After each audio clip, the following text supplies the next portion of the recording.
It's the iconic appetizer you'll see on almost every single table at P.F. Chang's.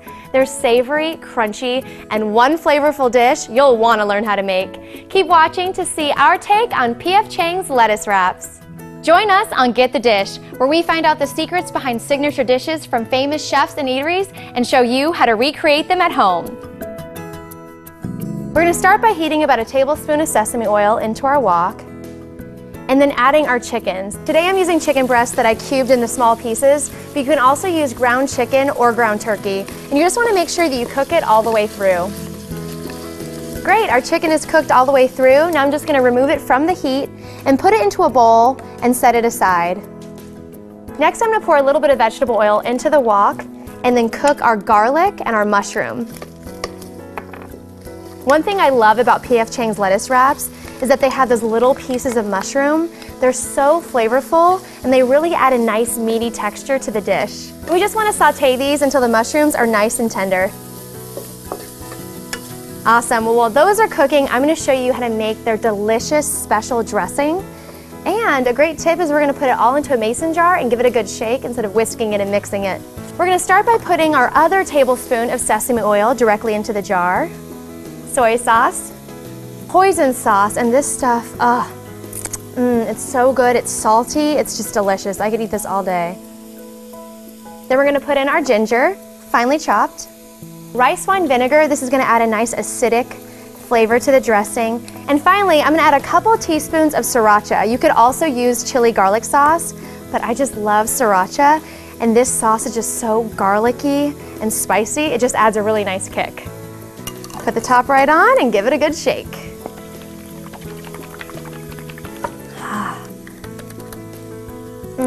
Oh, this is so good. I just love this sauce. You know, I like to keep an extra jar, double the recipe, keep it in the refrigerator, and pour it on steamed vegetables and fried rice.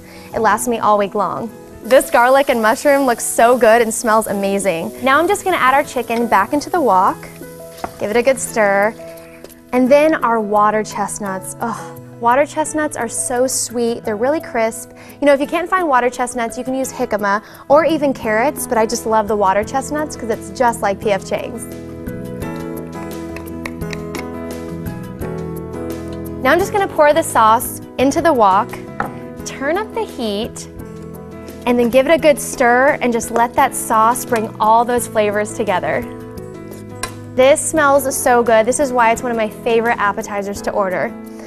All right, so to serve your lettuce wraps, you're just gonna get 2 pieces of buttered lettuce. I love buttered lettuce because it's nice and delicate, and it's kind of like a little lettuce cup. I'm just gonna put a couple spoonfuls right into the middle, and then garnish with a little bit of green onion. And don't forget, you can also make extra dressing and serve it with some more dressing or even some spicy Chinese mustard. These lettuce wraps are so easy to make, and the combination of cold, crisp lettuce with that hearty, spicy, salty, sweet chicken filling, it's amazing. Thanks so much for watching. I'm Brandy. We'll see you next time we get the dish on Pop Sugar.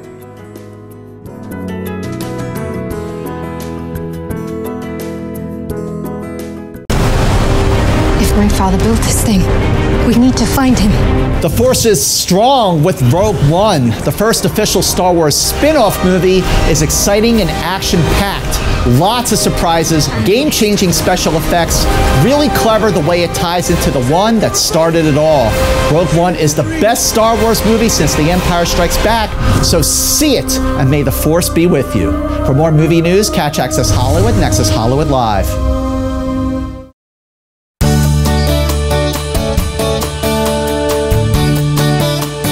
Can't find the right sunglasses to fit your face? No worries. If you know which celebrity face shape you have, you'll pinpoint your perfect match in no time. Let's start with the Cameron Diaz. Cameron has a full, slightly round face, so if you share her pretty features, any rectangular, slightly oval frame sunglasses will look great on you. Be careful of round frames on this face shape, it could make your cheeks look fuller. The next shape is the Jennifer Aniston. If you have a heart-shaped face like Jen, you can balance your features by wearing medium-sized oval or even a Wayfarer-style frame. Next is the Halle Berry. If you have a small oval face like beautiful Halle, small square frames work great. You can also try a cat eye style as long as it's not too large. Then we have the Kate Upton. who has a full, round, lush face. If you're a Kate, you can wear big, round, oval, or rectangular sunglasses that'll bring out your bone structure. Go big or go home with this face shape. And lastly, we have the classic icon Angelina Jolie, which is a long, angular, oval face. If you're an Angelina, you can wear almost any frame as long as they're truly mid-sized. If the frame is too small, it'll make your face look too long. If it's too big, you'll look like a ladybug. Find it works best on you and you'll rock the season's hottest look.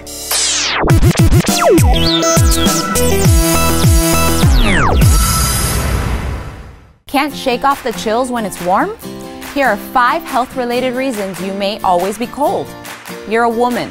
Sorry ladies, but our bodies are programmed to conserve heat, much better than men's. Most of our blood flow goes to our heart and other vital organs like our brain. This in turn means it is also flowing away from less vital body parts like our hands and feet, which is why they tend to always be cold. You're lacking iron. Iron helps your red blood cells carry oxygen throughout your body, which provides heat. If you're low on iron, your body will get the chills in environments that normally wouldn't cause them. I recommend adding spinach, lean meat, and eggs into your diet to boost your iron levels and body temperature. If not, talk to your doctor about taking an iron supplement. You're dehydrated. Your body is made up of mostly water. It's this water that actually regulates body temperature by trapping heat and releasing it slowly to maintain your temperature at a regular level.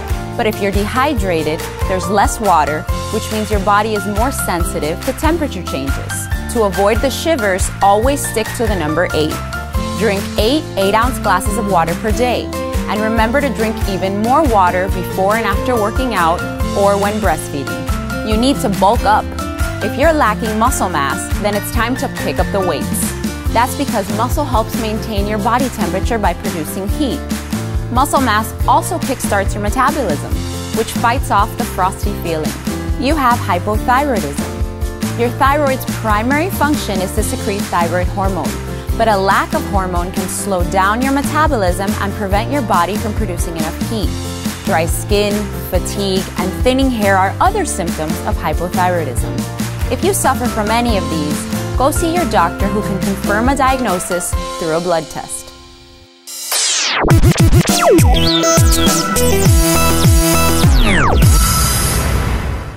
I think we can all agree the first celebrity controversy of 2017 was Mariah Carey's performance. We call it performance at the New Year's Eve event. But Mimi's finally released a statement about the situation, and here to fill us in, our Mariah Carey expert. Say hi again to the next Bachelor, Tanner Thomason. Thank you.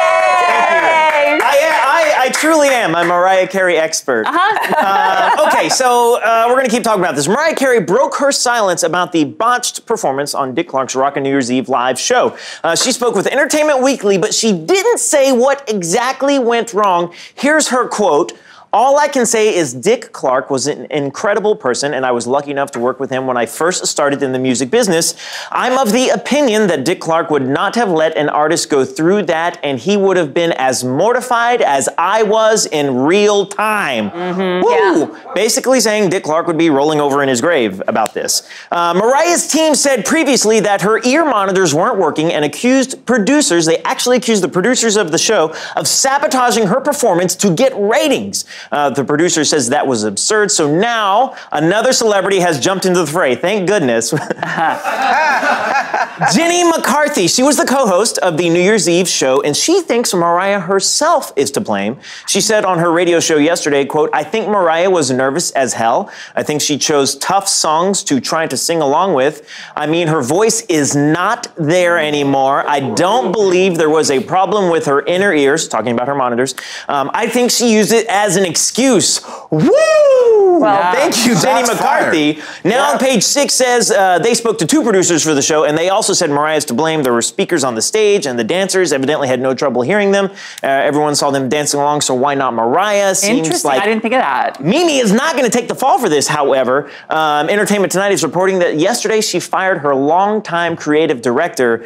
Have we gotten to the bottom of this yet? Are we done with the finger pointing, guys? What do you think? Right? Listen, I have spent hours thinking about this, okay? Because I really, So you're the expert. I'm not even joking. Right. I think about it and I think like, let's break it down. Whose fault is it? And after some meditations, I'm really thinking it through. So stuff happens, right? When live things happen. Sure. You guys see when you watch a show, things happen here. But your job as a performer is to like make it work, right? Absolutely. Like it all comes down on you when you're out there. And I think she gave up on stage. That's how I felt. That's what bugs me about it. That's how I felt. I felt like she gave up. She was doing this with her hand. Yes. She was like, you know, I can have an off day too. This is my off day, and she just gave up. Did the diva catch up to her? You know, just never, maybe not rehearsing enough, not putting in enough, you know, the whole work ethic thing, and that. So she went out there expecting everything to go smoothly, and it didn't, and it didn't know how to then react. And you bring up a great point, Ross, that oftentimes when you're performing, whether it's live on radio or television, you make flubs, you make mistakes, you fight through, you find a way. And performing for 25 years, I thought she'd be able to find a way to maybe go a cappella or maybe something.